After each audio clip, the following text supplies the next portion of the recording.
You're warm welcome to Stats, Andy P, Rooftop, TP, and Big T.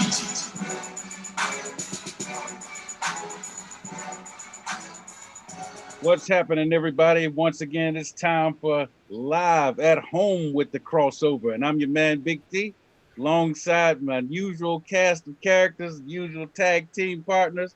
We're talking about none other than the Queen, the First Lady, the Doctor. Mama is in the house. TP, what's going on? Everything. Blessings to everyone. Blessings. Blessings to everybody. Then we got the man that brings the ag swag to the show each and every week. He's here once again. We're talking about none other than Aggie P. Aggie P, what's up? Hey, man, glad to be here. The Aggie Pride is still nationwide. There you go. Always nationwide. Nationwide, brother. Then we got the man sporting the Yankees hat. I didn't even know. I didn't know you were a Yankees fan, bro, man. We talking about none other than Bro Mel. Bro Mel, what's going on? Yeah, just supporting the Yankees, man. It's starting to click. So Oh, praise man. the Lord. Thank you for being here tonight. Hey, I'm like the guy on the satellite commercial. I never knew. And then we got Radar Charles in the house. Talk about none of the Radar. What's going on?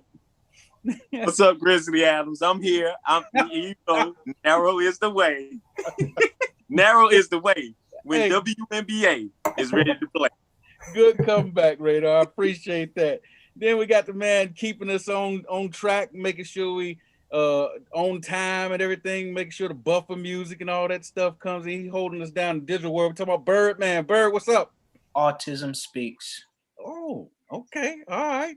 And apparently Lakers trying to speak too, but you know, we'll talk about them in a minute. Hey, y'all, and together we are the Tunnel Crew, watching everything that happens inside and outside the tunnel, leading to the lines of competition in the world of sports. And we start off like we always do with our hot topics. Hottest stories in sports may not be what everybody else is talking about, but it's the things that we, the Tunnel Crew, want to talk about. And we kick things off tonight with NBA playoffs. Of course, we got to talk NBA playoffs because, I mean, what's hotter than that right now? And for those of you who don't know, there were a lot of upsets in game one. You know, I mean, upsets galore. And I know one of these games I'm going to toss out there, you might say, well, that's not really an upset because they were the lower seed. But we're talking about Birdman's Lakers because even though they're the lower seed, they're the champs. And they got supposedly the two best players out there, and they went down. So let's go ahead and run down these games. The Mavs rolled up into the Clippers and took down the Clippers, you know, and Clippers, hey, they were number 2 favorites to win it all. So they down 1-0. The Grizzlies, you know, went on up into the Utah and took care of the Jazz on their home court, you know. So you got these two big teams getting beat on their home court right off the gates. And then, of course, we talked about your Lakers, Birdman. They took an L to the Suns. The Suns are the higher seed, but, you know, they're the defending champs. So, and I say this very sarcastically. Shocker. Oh, okay. All right. Somebody put an APB out on AD.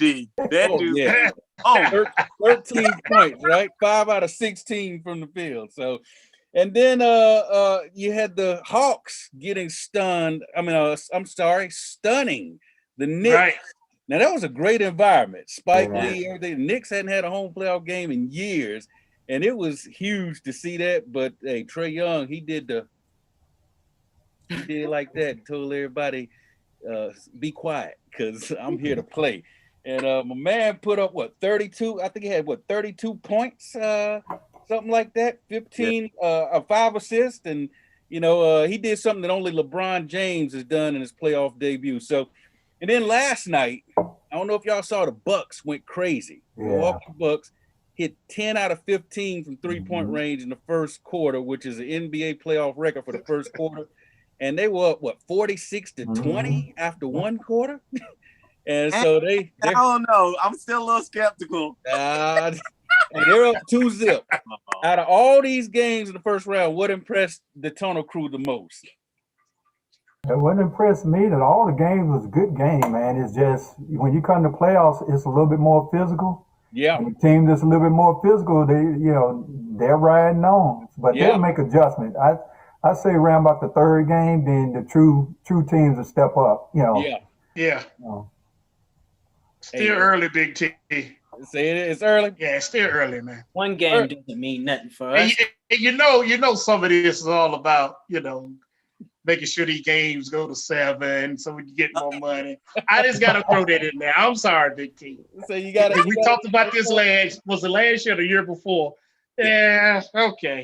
Hey, Aggie P, that money ain't gonna last this time around. You have some good young teams out there playing this time around. Hey, that's right. That is exactly right.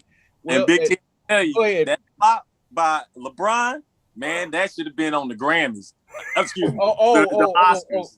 So when he flopped and gave his arm up, I said, "Wait a minute."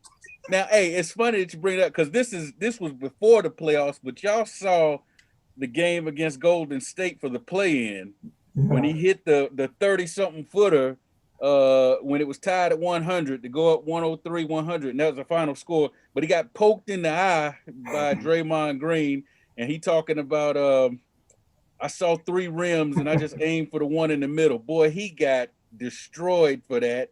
Draymond Green said he's the great actor. Hey, not a great actor, but the great actor. Big T, everybody was fighting on this end of the court. LeBron's still on the floor nursing his arm like it was separated. Oh man, I mean, who says I saw 3 rims and I aimed for the one in the middle? Nobody does that.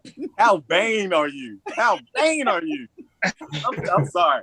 That's like something else. That's like saying, "Hey, look at me. Hey, listen, y'all. Man, I was hurt, and I made the game-winning shot from almost half court."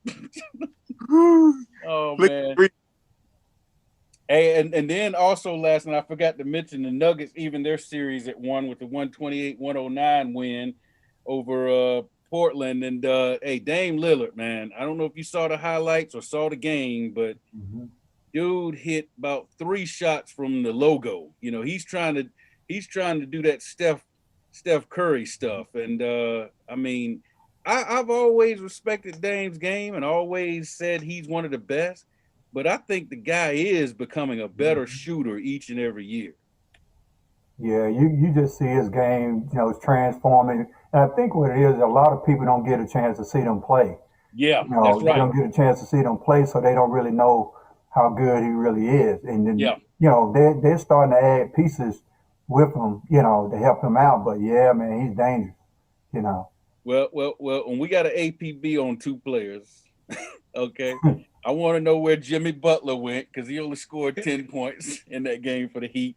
And I want to know where, like we talked about at the beginning, where AD went because he only had 13 points.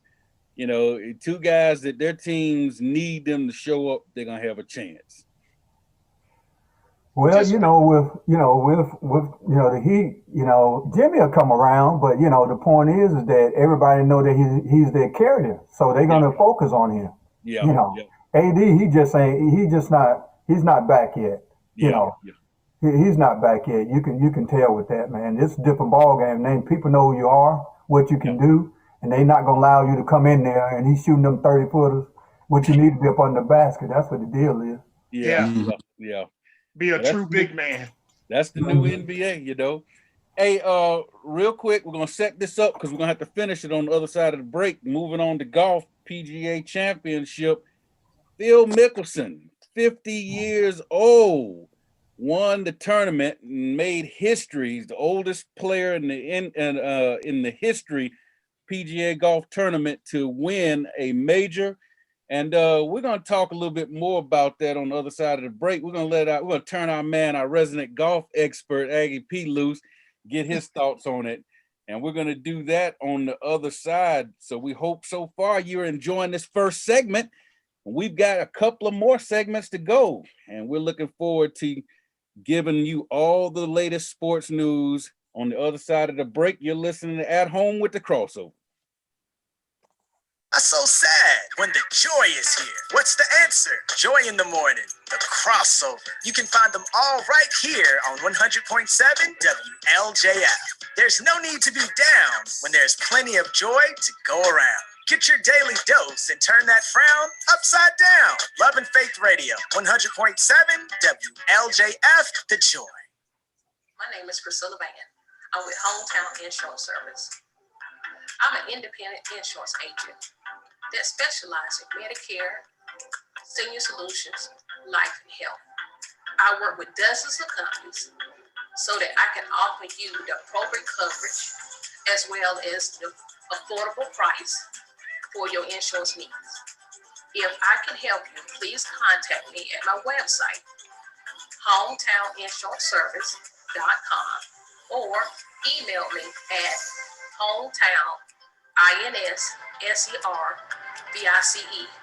or you can find me on Facebook at Hometown Insurance Service. Thank you. Times are changing. We all have questions about the future. Join us as we find the answers through the Word of God. Love and Faith Christian Fellowship invites you to join our congregation. One church, 2 locations, Greensboro and Kernersville. We're helping people on their path to find God as we provide spiritual leadership and growth through diverse ministry.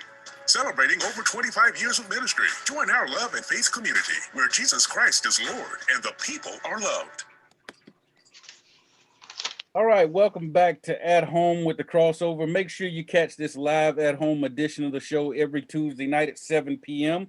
on YouTube at the Love and Faith Radio YouTube channel. Once you get there, be sure to like, share, and subscribe. Tell all your friends about it. Check us out every Tuesday at 7 p.m. Then on Thursday nights at 7 p.m., you can catch the original audio version of the show on WLJFradio.com. And you can also catch it on the WLJF 100.7 app, which is available both on Google Play and in the iTunes Store. So catch both versions of the show each and every week, Thursday nights at 7 p.m., Tuesday nights at 7 p.m. for this live YouTube edition at home. All right, let's get back into the hot topics. And before we went to the break, we started talking about the PGA Championship. We talked about Phil Mickelson at 50 years old, becoming the oldest player in PGA history to win a major. Before I hand this off to Aggie P, just want to talk about some of the things that he did here. You know, he hadn't won a major since, actually he hadn't won a tournament since 2019. So the brother was struggling a little bit there. He was going through a little bit of a down stretch, and that was his second career PGA tournament win. And then he's the 14th player in the history of the PGA to win 6 majors. And he's one of only 4 golfers to win a PGA event in 4 different decades. So, I mean, the guy has done a lot of stuff with that win, and we're going to hand it off to Aggie P, who loves golf, get his thoughts on it, and any of the other members of the Tunnel Crew who want to talk about it. Aggie P, you had us off. Yes, sir. First of all, you know, it was the second major of the year, Big T. Yep. And it was played at a course in South Carolina, Kiowa Resort Island. Now, this course is built on the ocean. So you got winds, tailwinds coming in. I guess what I'm leading up to is to let everybody know it's a very difficult course to play because of the wind. Gotcha. So for Phil Mickelson to go out there and to stay focused, and to do what he did this past week, man, it was phenomenal. Especially for a guy of his age. At the age now, the person, 50 years old. I mean, hey, you got the young guns. He played with your guy on Sunday, Bruce. What is his name? Brooks Koepka. Koepka. That's it. And, now, I mean, hey, to have that guy beside you, it's kind of like building up to like playing with Tiger. Yeah. Because, you know, this guy doesn't show any expression or anything. Yeah. He's dead focused also. But getting back to the purse was $12 million. And I wish Rooftop was here because he loved to hear what the purse is always. Yeah. And Phil Mickelson, he walked away with $2.1 million of that money. Yeah, he did very well with that. But all weekend, man, No, not a bad weekend for a 50-year-old anyway. So. But all weekend, you saw some good shots. You saw some bad shots, Big T. It was just golf at its best. Yeah. But the one thing that a lot of people was laughing at was the fans. Oh, yeah, yeah. A lot of the golfers was complaining that they was not using golf etiquette. And they said they didn't know if it was because they was intoxicated or they were just happy to get out. I mean, they said in the middle of shots, they was yelling. That's just not golf etiquette. You stand still, you move, you don't say anything. Yeah. On the 18th hole, I don't know if anybody saw it. You know how they used to form behind Tiger when he was coming up, on the last day? They was running past security, running across the course. I mean, it just got out of hand, and the PGA had to come up with an apology to Phil and Bruce, for not being ready for the crowd, because the crowd just kind of took over. Oh yeah, yeah. But to say the most, man, about it, hey, it was a great major. I'm happy for Phil, especially being 50 years old, and to hold off all the young guns to win this tournament. Yeah. The thing that was amazing. Oh, I'm sorry. Go ahead, TP. Oh no, I saw that too. I saw nothing but blue shirts. Yeah. Nothing but blue shirts just running down.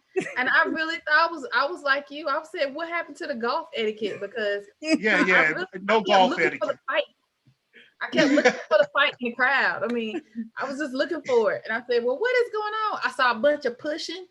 So, I mean, you're right. I saw it and I said, man, when did golf start getting real hype? I thought it was about right. It was a little different atmosphere. And the golfers, like I said, they was joking around to say, well, were they intoxicated or they just glad to get out because, they out now and they can go places. So, so it made for a good 4 days. But, hey, man, I'm just glad Phil pulled it off for the older guys. AGP, let me ask you about this, because I think that Phil, a while back, he went and played a tournament or two with the seniors, didn't he? I think before he came back, and I think with that, he went back and looked at his game, and then when he came back on the tour, you can see he started to play a little different, because you had them young guns out there, man, because they were hitting it far, man. You started looking at that and not play your game, that can become overwhelming.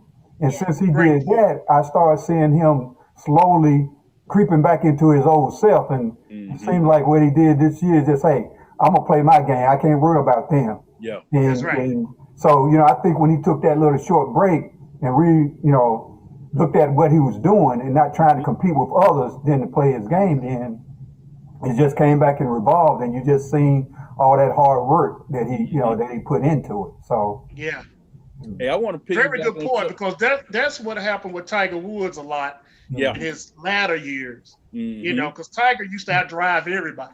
Yeah. So when he changed the way golf, the guys prepared for golf. Yeah. Hey, you got the the young Dustin Johnson and all them guys that was hitting it farther than Tiger. Right. He's still trying to put it out there, but he can't. Yeah. But whenever Tiger realized, and Phil did a good example of it, just like you said, Brother Mel, that he need to play within himself, play his game. Don't try to go as long as them, make birdies. Hey, you'll have a great day. Well, and so, very good point. Very good point. Piggyback on something what Bromel said. The funny thing to me is they actually said he had the longest bomb of the weekend. Which was crazy when you think about it. We're like, this is a 50-year-old guy out driving all these young guys. They said one of his shots was the longest of the weekend of any golfer. So now I hope I didn't mishear that, but that's what I thought I heard. So I was like, what? You probably did mishear. Hey, a good wind gust, Big T, at the right time, it'll take a 270-yard drive up to 350. The wind you get behind it. So, hey, he might have got blessed to get a good wind gust and got him that long drive. You just never know. You have to look at it, too. He lost a lot of weight, too. I think a lot of people didn't realize he changed his diet, too. Yeah. And, and so, his body was a little bit, overweight, then he came back and he changed his whole body style. So that helps out a lot, too. Oh, yeah.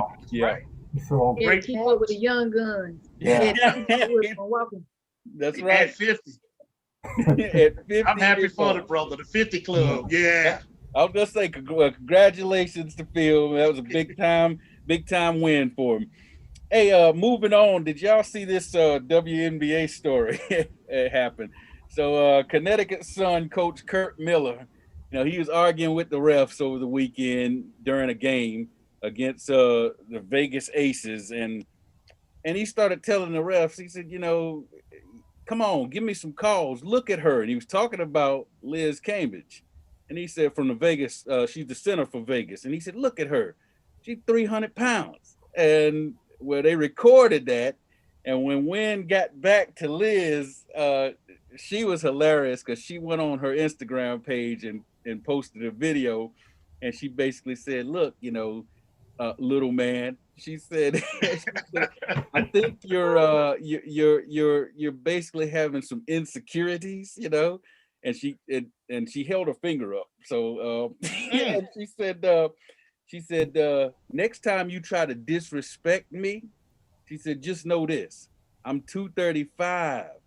She said, 235, baby. And then she gave him the kissy lips. Oh, wow. And so he issued an apology. Well, he got suspended by the league and was fined $10,000 for that. He issued an apology the next day saying, he made some inappropriate comments relating to her height and weight, and he apologizes. He was wrong, and he deserves everything that's coming his way and all that stuff. So, Radar, you're our WNBA guy. You and TP. TP's our WNBA person too. Give me your thoughts on this story, and then anything else you want to talk about WNBA. Well, I'm not trying to get my man off the hot seat, but I can see why he was upset because Liz Cambridge and the Aces have been lighting the league up in terms of the Western Conference. Them and the Storm, which are led by Brianna and Sue Bird, as you well know. Yeah. So they're lighting it up in the West, but also Connecticut right now, they're 5-0. Connecticut Suns are lighting it up. Bonner is playing MVP like, having an MVP like season right now. They're 5-0 already. And they beat the Mercury just a couple of days ago, and they just beat the Storm and the Aces. So they're on top of the world right now, and they got all of their pieces back. But the biggest acquisition that I think me and TP was talking about was Skylar Diggins going to the Mercury. And that was giving you like a big three, much like you have in Brooklyn, where you have Rossi, Griner, and now you got Skylar Diggins coming off of a year off. So that's one heck of a lineup before you even start to look at the bench. But it's very competitive right now. Yeah. And what about the Liberty? They 5-1. You got Ionescu and Sue Bird. They're doing things right now, but they just don't have those big wins like the Sun have right now. The Suns had a really tough schedule coming out the gate. Mercury were on the road the first 3 games. You said it's fool's gold. It's it's early. It's too early to tell. But again, the Aces, the Storm, Brianna Stewart out of the Seattle, she's leading the league in scoring right now. But again, the Suns are the hot team right now. They got the hot hand. They handled Mercury. They beat them by 26 points. So that's saying a lot, Yeah. All right. Anybody else want to comment on WNBA, in particular, this story with Liz Cambridge? I just think that when he was trying to say, hey, she's a much bigger player. Yeah. When it comes to a woman and image, I think it goes back to what I was saying that a friend of mine named Andrew, who teaches soccer here in Greensboro, which is, of course, when you're trying to coach women, you have to more so coach to their emotions. Yeah. So even though I say that, meaning that when you're talking about a woman in self-image, of course, it's going to be degrading, or talking about a woman and her body type. Yeah. Of course, very sensitive. So, I know when men say that, it's like, man, look at Shaq. He's, so much, or look at this dude, he's so much. But when it comes to women, we're already trying to celebrate one another. So when you have someone else, especially of the opposite sex, to kind of say something like that, even though they have meant something else, that's the way it comes across. So yeah, so that's why even with WNBA, is where my girls at. We trying to be supportive of everybody in the league. So, I wonder if he had said, "Come on, ref, she's like Shaq." If he would have said that. That would have been more of a respect thing. You know what I'm saying? Saying she's like it depends Shaq. on how you look at it. Depends on how you look at it. Because when you say like Shaq, you trying to say short like Shaq. Are you trying to say big like Shaq? Yeah. Are you trying to say she can't shoot 3 throws or something? You know what I'm saying? So I would say she's dominant. The way I would take it is like she's dominant like Shaq. Exactly, Big T. Because again, you're in the WNBA. Right. A head coach, you would think he would know better than that. Yeah. Again. Yeah. I think he's emotional. He knew he's about to take another L. Yeah.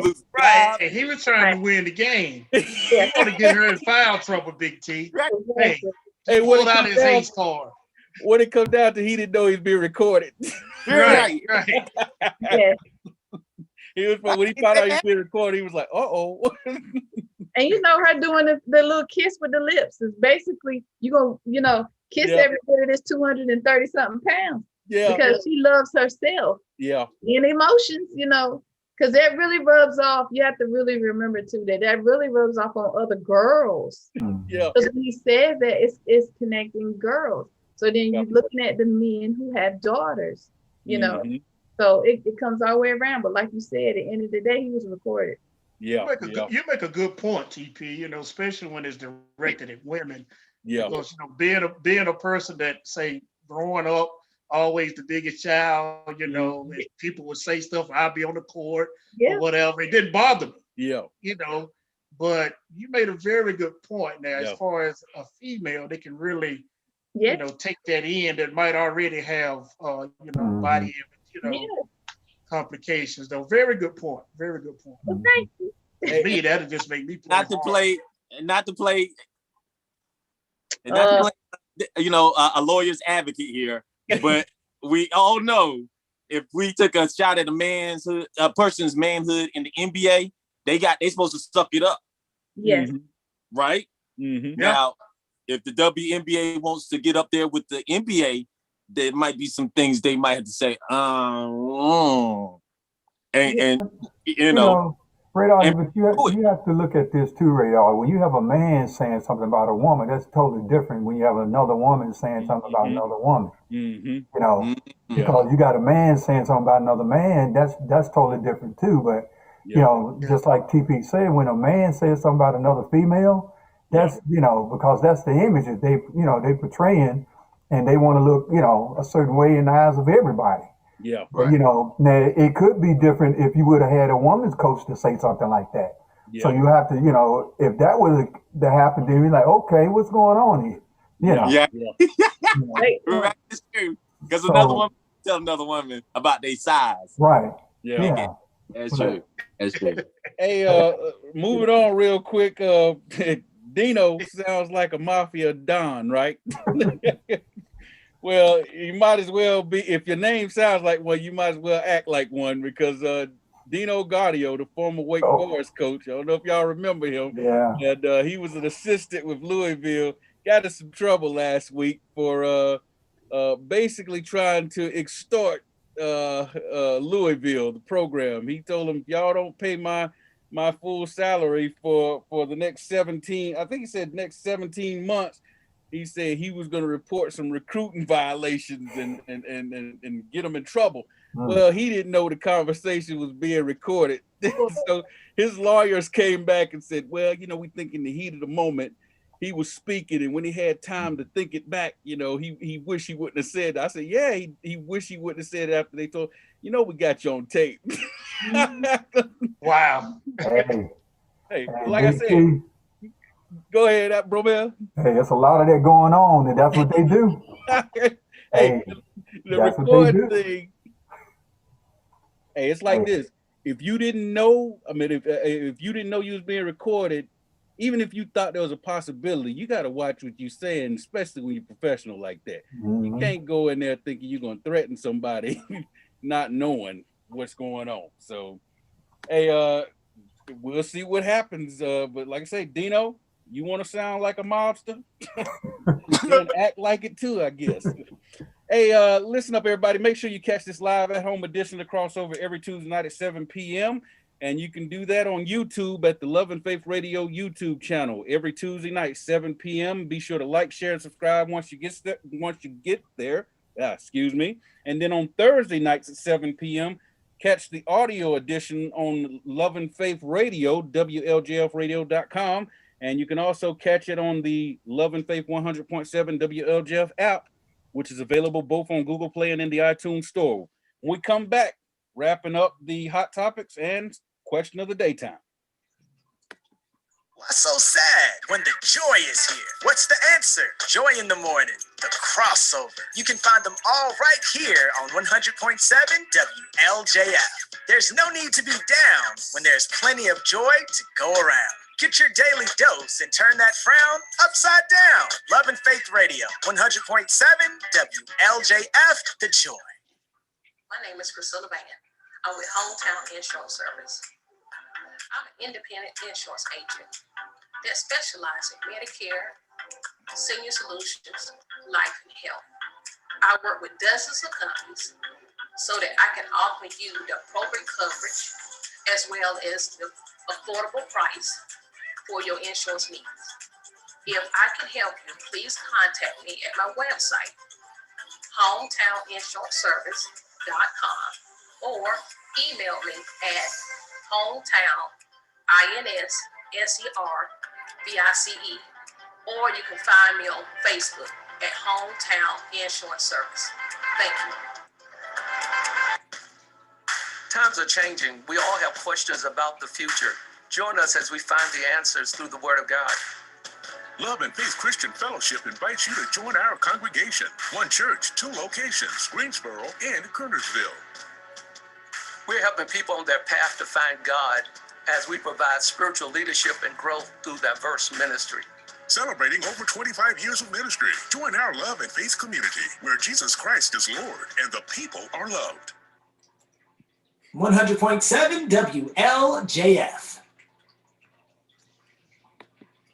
Welcome back to At Home with the Crossover, and be sure to catch this live edition every Tuesday night at 7 p.m.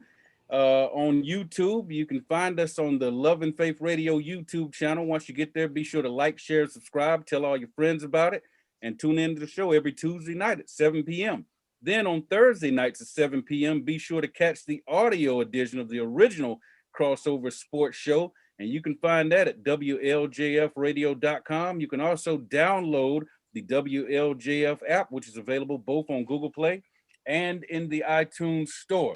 Let's jump over to TP. Do we have any social media shout outs or anybody that wants to comment on the show? Well, we have a couple of people, so they just wanted to say thank you, and they're enjoying the crossover. So we definitely want to say thank you for everyone for listening to us on YouTube and also on 100.7. So we just thank you so much, and thanks for being so supportive of the show. All right. Thank you, TP. Appreciate that. And thank you to all the listeners who are tuning in, liking, sharing, subscribing, and commenting, and letting us know that you're listening. All right. The most competitive maniac you're ever going to talk to is how he was referred to by one Urban Meyer. We're talking about none other than Tim Tebow, and he is officially back in the NFL as a tight end for the Jacksonville Jaguars. He was signed to a one-year deal by Urban Meyer and the Jags, and he never played tight end in high school, never played tight end in college, and I believe he played tight end, I think maybe for the Jets for preseason, but ended up not making the roster. So they're saying he hadn't even officially played tight end in the NFL since it was preseason. So now you got a guy that's been out of the league for 9 years, and he's playing a position he's never played before. And a lot of people were kind of upset with it. Some reports came out last week. I remember, I think Dan Patrick was talking about this and said that a lot of people were speculating that he needed to play a few more games to be vested in the NFL's retirement program, which for those of you who don't know, all you have to do is play all you have to do is play 3 full years. You get $75,000 a year for the rest of your life, plus paid health care. But somebody came out. Well, somebody came out and said that's not true. They said he's already vested.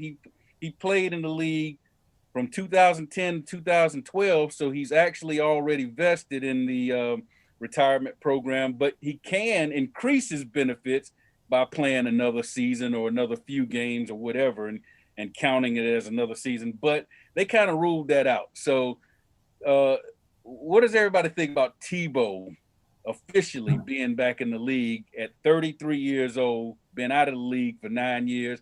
Tunnel Crew, have at it. Well, basically, Big T, I don't like it because, number one, the guy is not a tight end. He never could play tight end. Basically, when he got to the NFL, he found out he wasn't really a quarterback. Okay? Right. And you got a lot of young guys right now at home that could have got that position, Big T. Yeah. To do great and to go on to do great things for their family.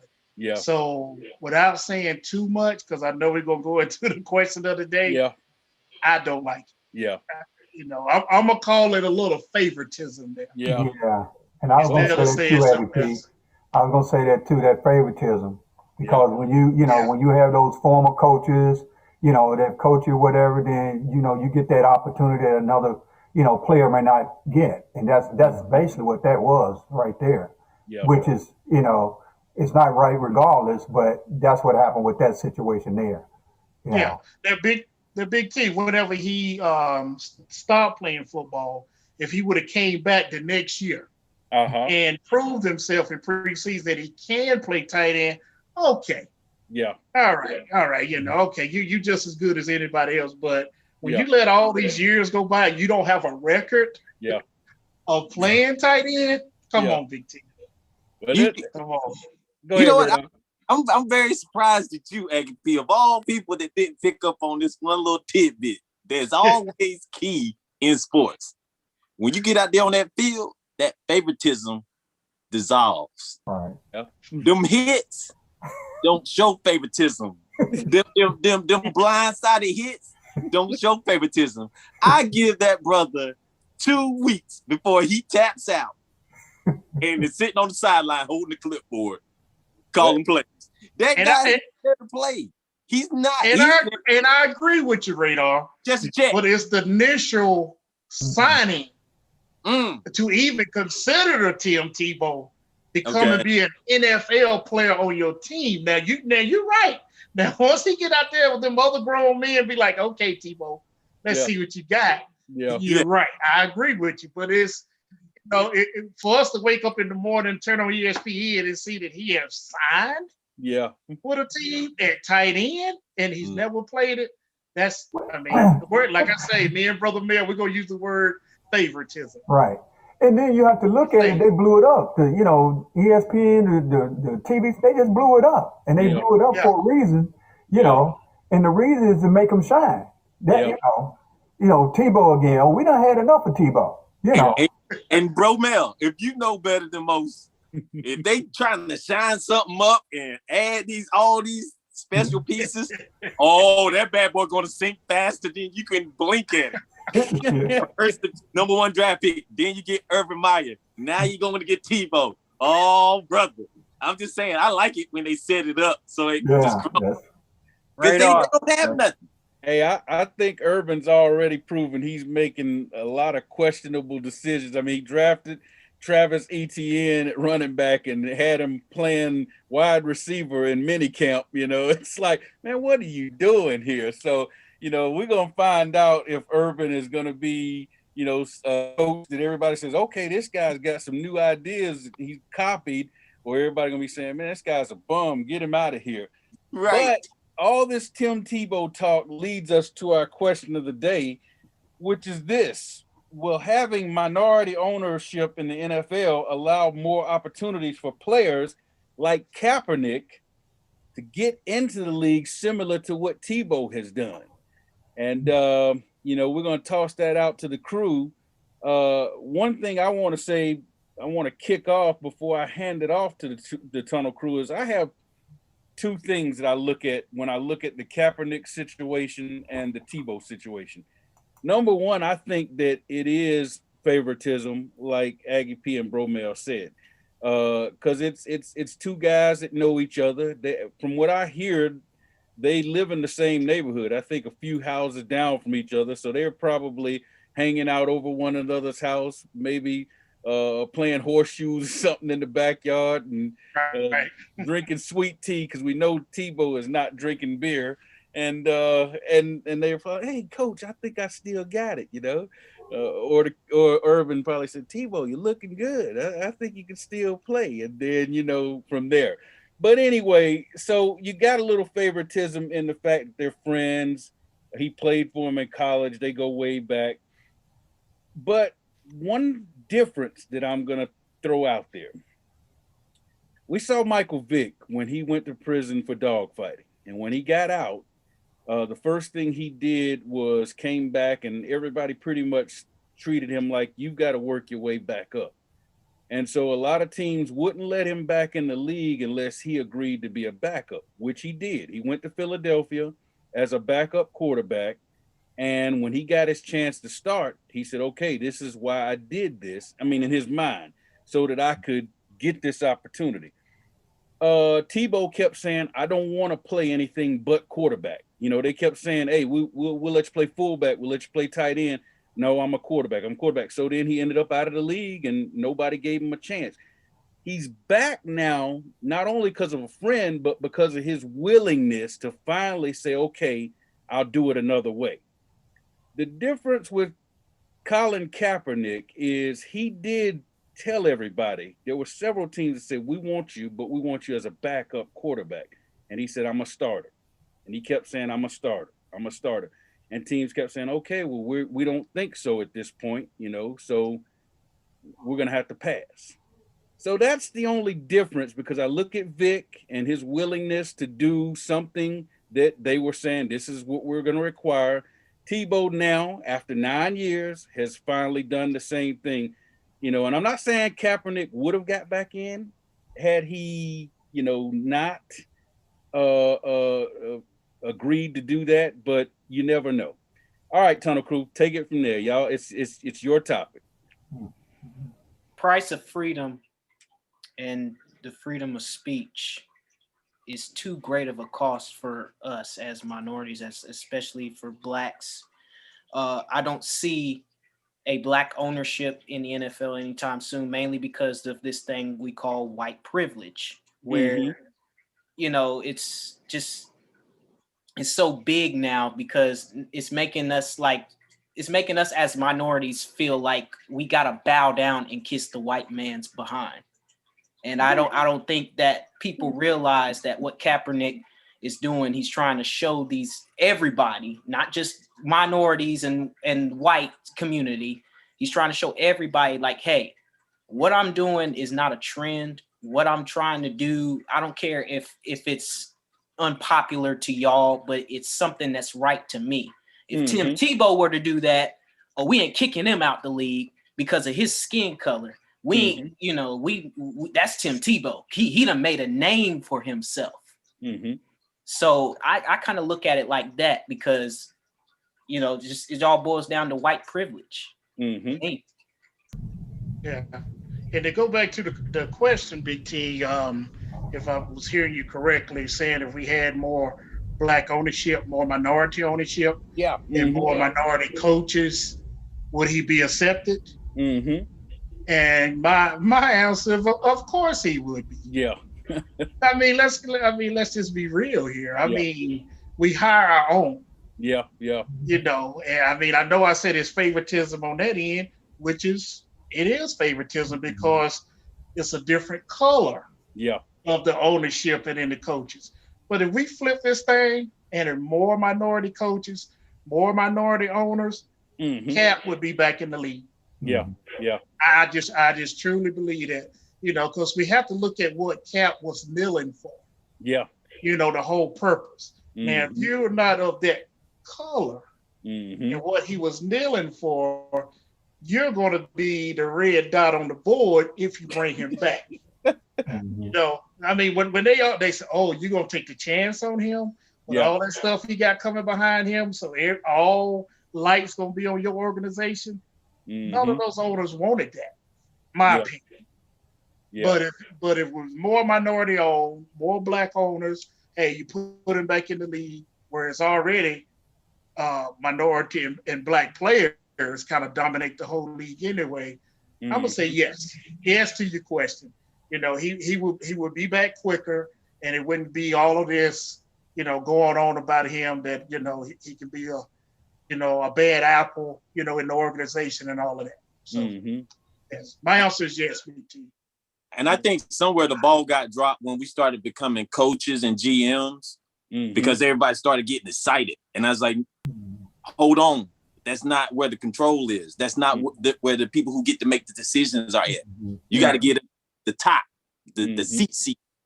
And like, again, against Birdman's opinion, you got to carry yourself a certain way. You got to have a certain speech when you get up to that level. You can't say certain things a certain way, just like we were talking about with the WNBA, right, Romel? Right. Get up there with them. You got to talk a certain way before you make certain moves, and you can't show your hand before you play your hand, right, guys? Y'all play cards. You're right. Yeah. And I see too, like what you said earlier, Big T, about players willing to come in and say, okay, I'm willing to do this in order to get to where I want to get to, And I think that played a factor too, with that. But still, it's who you know. That's right. It's who you know in the business, and I'm like what Agape said. We don't have that minority ownership.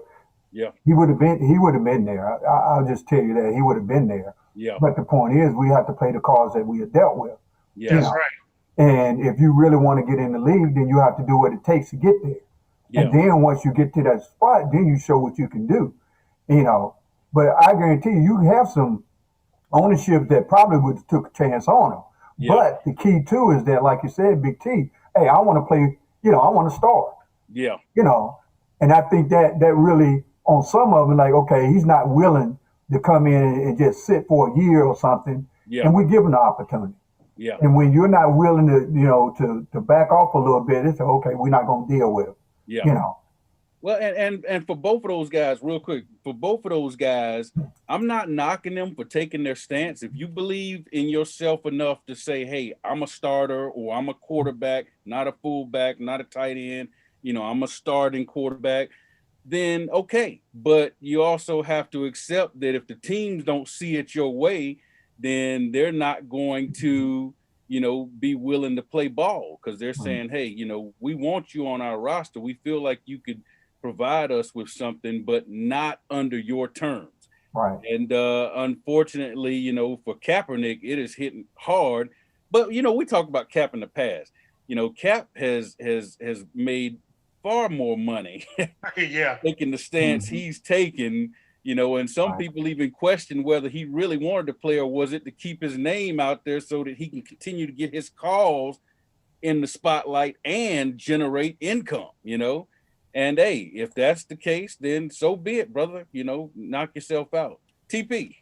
I wanted to get back to just a different view on it. Because I know that Birdman kind of mentioned race, but being Christians, we really do want to also, although race may be a part of some of this, we really do want to look at the stance of the man too, because God looks at our heart.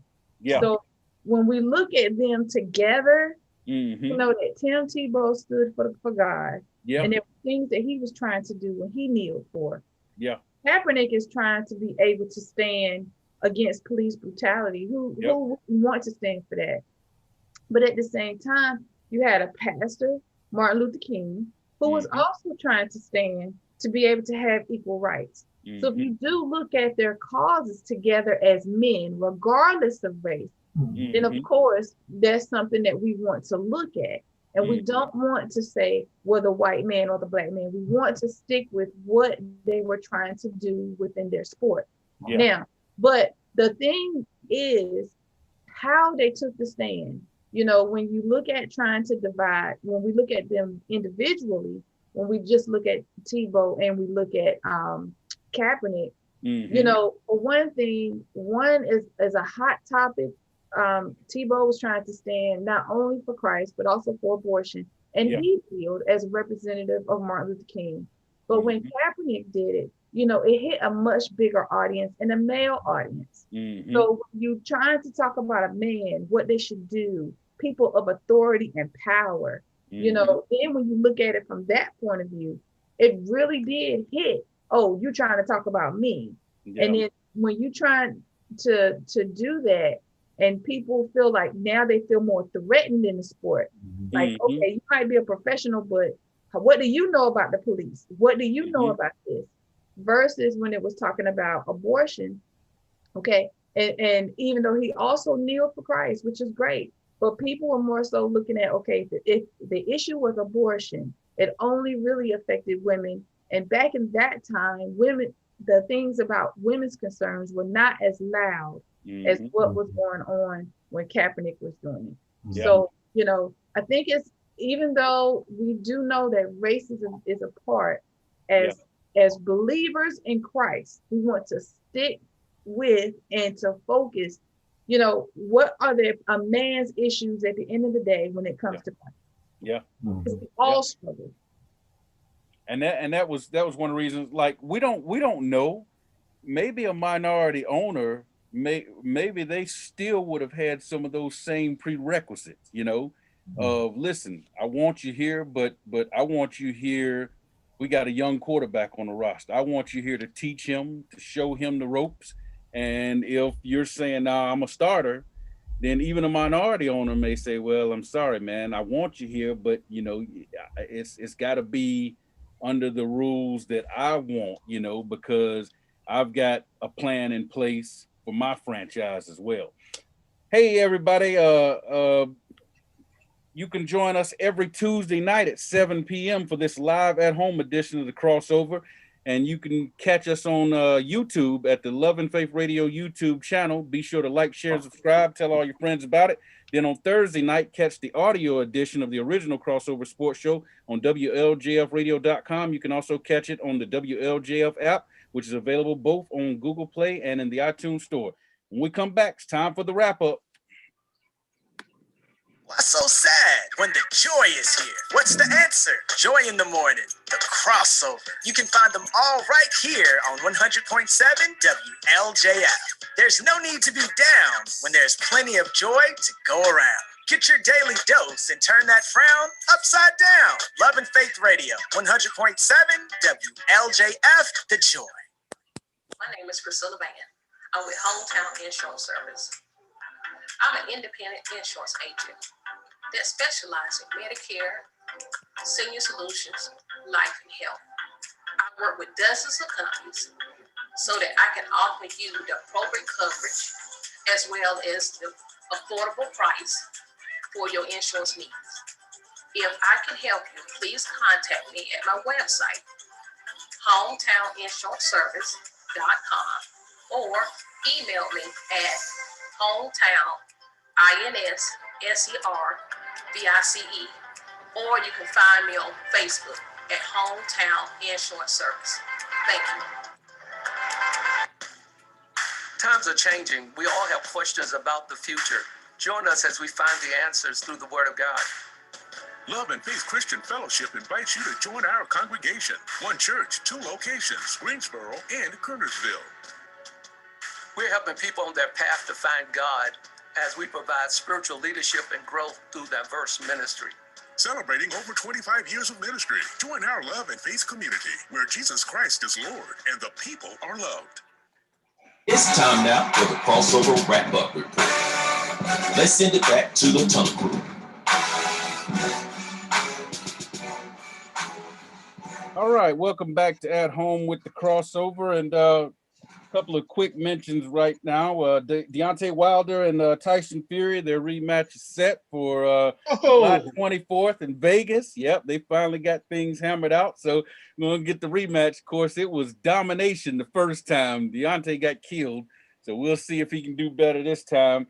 And then Shannon Sharp might be in a little trouble. He was on Undisputed yesterday, called Julio Jones on the phone and was asking him about, what's going on with him and the Falcons. And Julio said, I'm out of there. And he said, what about going to Dallas? And he said, I want to play for a winner. But they said since Undisputed is filmed in California, he may have broken the law because you're supposed to have two-party consent when something's being recorded. And they're not sure Julio Jones knew he was being recorded. He let a bombshell out over the air, and he might not have known he was being recorded. So they said Fox Sports might be in trouble for that. So thanks a lot, Shannon Sharp. All right, let's move on to the standings for this week. Last week, Birdman, Radar, and Stats all went 2-1. The rest of the Tunnel Crew, we went 1-2. So there you have it. And we're not going to worry about the overall standings because we're running short on time. So let's go ahead and just give the games, do our picks. Lakers at Suns, Mavs at Clippers, Grizzlies at Jazz, Hawks at Knicks, and then the Giants and Dodgers play a 4-game series Thursday through Sunday. You had to pick the winner and either say a winner and a sweep in 3-1 or a 2-2 tie between the two teams. And we're going to start off with Birdman. Birdman, give us your picks, sir. All right, I got the Lakers, the Clippers, the Knicks, the Jazz, and the Dodgers 3-1. All right, Radar. I got the Suns, Jazz, Knicks, and the Giants. Sweep. And I think you got the Mavericks, too. The Mavs, yes, I do. Okay, and Giants in a sweep. Woo, okay. Aggie P. Yes, sir. I'm rolling with Birdman with the Lakers, Clippers, Knicks, Jazz, and I got Dodgers 3-1. All right, TP. Lakers, Clippers, Atlanta Hawks, Jazz, 2-2 tie. 2-2 tie. Bromel. I have the Suns, the Clippers, the Knicks, Jazz, and Dodgers with a split. Okay, 2-2 split there. Orangeman sent his picks in. He said the Suns, Clippers, Knicks, Jazz, and the Giants in a 3-1 series. And then Stats has the Lakers, Clippers, Jazz, Knicks, and also has the Dodgers in a 3-1 series win. And I took the Suns, Clippers, Jazz, Knicks, Dodgers in a 3-1 win. All right, time for shout-outs. Let's start off with the Queen. Shout out to Kamari Williams. He was a student of mine, passed away due to COVID on May 16th. So COVID is still real. Keep yourself protected. Wear your mask. All right. Aggie P. Shout out is to Phil Mickelson. Phil Mickelson. Representing for the 50-year-olds. My man. All right, Radar. I'd like to give Bromel a shout out for looking like Reggie Jackson over there with that bat hat on. And no matter how much you wear it, he ain't gonna catch up with me in the pits. Baby, I'm out. I'm hot, baby. I'm hot. Hey, Bromel. Well, I just want to give a shout out to my Yankees, man. We're starting to play a little ball now. We're starting to get our pitching together. Okay. And so I'm loving it. All right.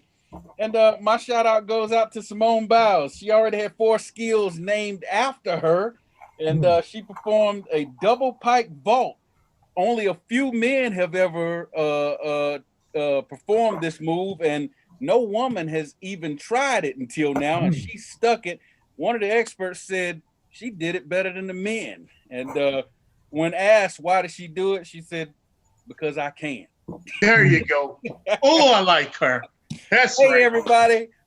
I'm going to just say for the entire Tunnel Crew, because we're up against the clock, we hope you've enjoyed the show. Look for us again next week. And for everybody, look up and know that your creator is there. Until next time, see ya, and we might want to be ya.